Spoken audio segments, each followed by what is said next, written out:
Hey family, please forgive me. It's been 2 days since I picked up on where we left off. We are on chapter 9 of this book, Hurt Used to Live Here. Sometimes beauty can conceal the deepest scars, by a sister named Joyce Reed. And we're just going to move on to chapter 9. Those of you who are just jumping on, you all can look further back at my videos and start from chapter 1. Okay.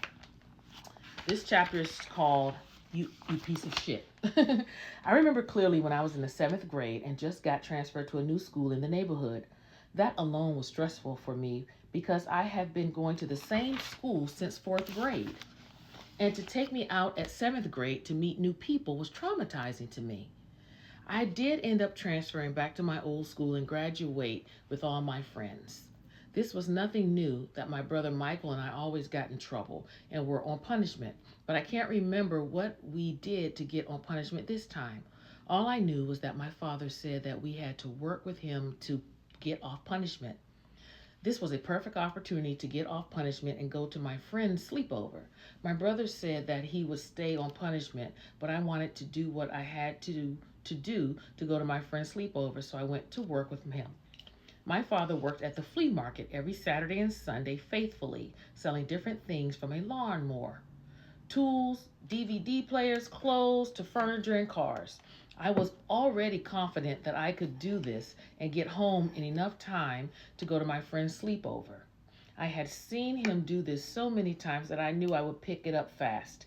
How hard is it to ask a customer what they want and get it for them and take the money? I had this routine down pat because I would see him do it all the time. He would also have us working at this popcorn shop called the 79th and Cottage Grove on the weekends if we wanted extra money.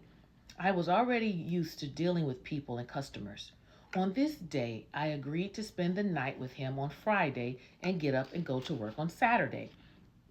He goes to the flea market like 3 a.m., so if I was already with him, all I had to do was get up and work to go, get up and work to get the day over with.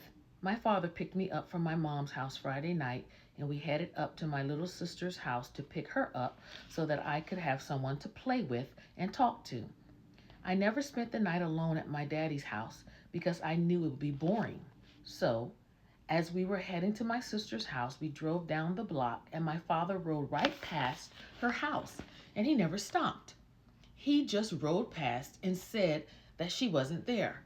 I felt it was a little strange, but all I cared about was getting off punishment and having fun at my friend's sleepover. Nothing else mattered.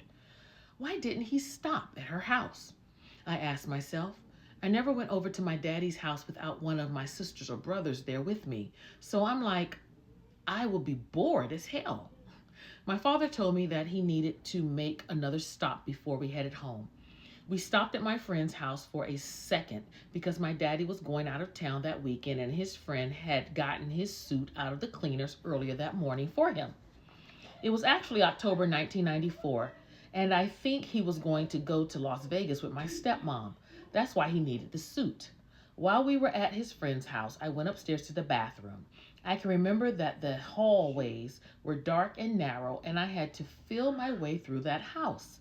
As I was coming down the stairs from the bathroom, I heard my father and his friend talking about something, but the only thing I heard was, "You better get some before you leave." Those 7 words were the only words that stuck out as I was walking down the basement stairs to meet my father.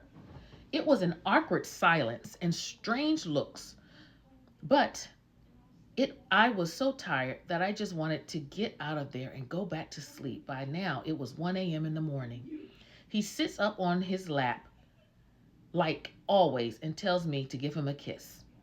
"Come on, baby, let's go home," he says. We left and went back to my daddy's basement apartment on 82nd and Prairie. It was cold and smelled just like a basement, too. This was my first time there, let alone being there by myself. I was always used to going over my stepmother's house. It was dark and had bars on all the windows and 2 to 3 deadbolt locks on each door with no doorknobs at all. The bathroom was small, but he made it work. He made one side of his space and the other side for my little sisters that would sometimes come and visit. My father and stepmother were separated at the time, so that's why my father was living in a basement apartment. As we got settled and ready for bed, I wanted to watch a bootleg. My father was the bootleg king. He had all the new movies. I picked the new Nightmare with Freddy.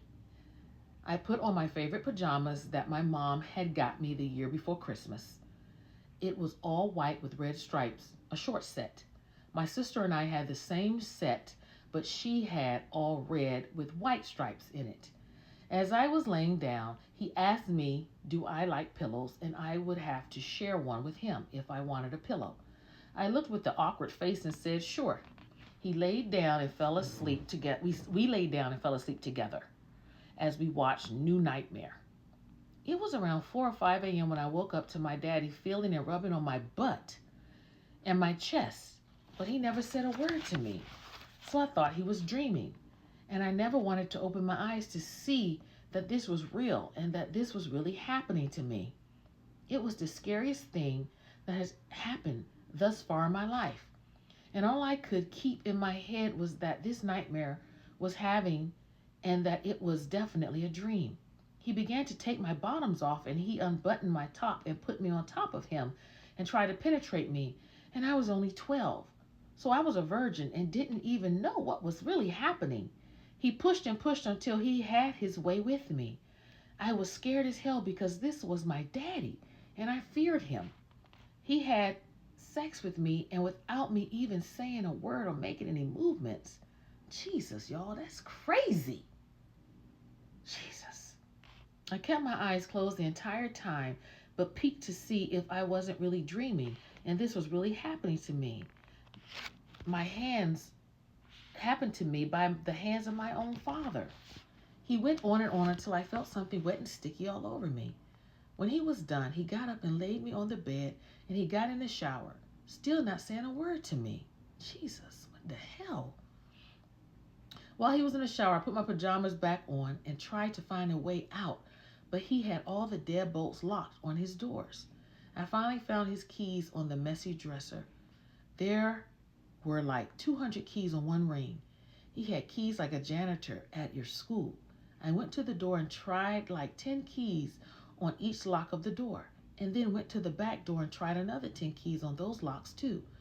I was scared and shaking. Then I heard the water turning off, so I jumped back into the bed and I acted like I was asleep.